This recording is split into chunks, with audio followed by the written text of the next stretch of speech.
The Further Adventures of Jimmie Dale by Frank L. Packard. Read by Caroline Collins. Chapter 1. Smiling You. A diminutive gas jet's sickly yellow flame illuminated the room with poverty-stricken inadequacy. High up on the wall, bordering the ceiling, the moonlight, as though contemptuous of its artificial competitor, streamed in through a small square window and laid a white flickering path to the door across a filthy and disreputable rag of carpet. Also, through a rent in the roller shade, which was drawn over a sort of antiquated French window that opened on a level with the floor and in line with the top light, the moonlight disclosed the narrow and squalid courtyard without.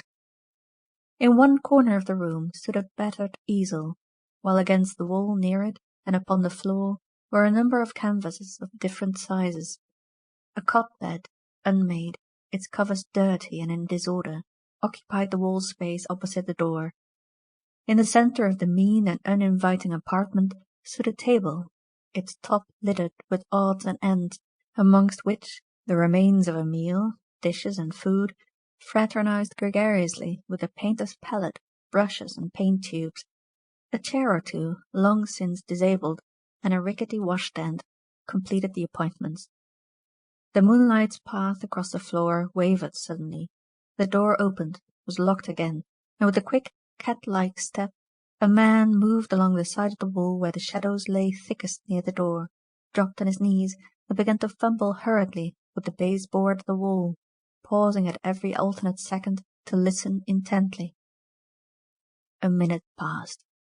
A section of the baseboard was lifted out, the man's hand was thrust inside, and emerged again with a large roll of banknotes. He turned his head for a quick glance around the room. His eyes, burning out of a gaunt, hollow-cheeked, pallid face, held on the torn window-shade, and then, in almost frantic haste, he thrust the banknotes back inside the wall and began to replace the baseboard.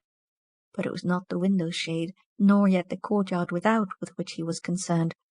It was the sound of a heavy footstep outside the door. And now the door was tried. The man on the floor, working with desperate energy to replace the baseboard, coughed in an asthmatic, wheezing way as there came the imperative smashing of a fist upon the door panels, coupled with a gruff, curt demand for admittance.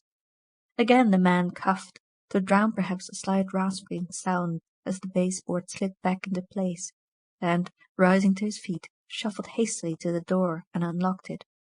The door was flung violently open from without. Sample complete.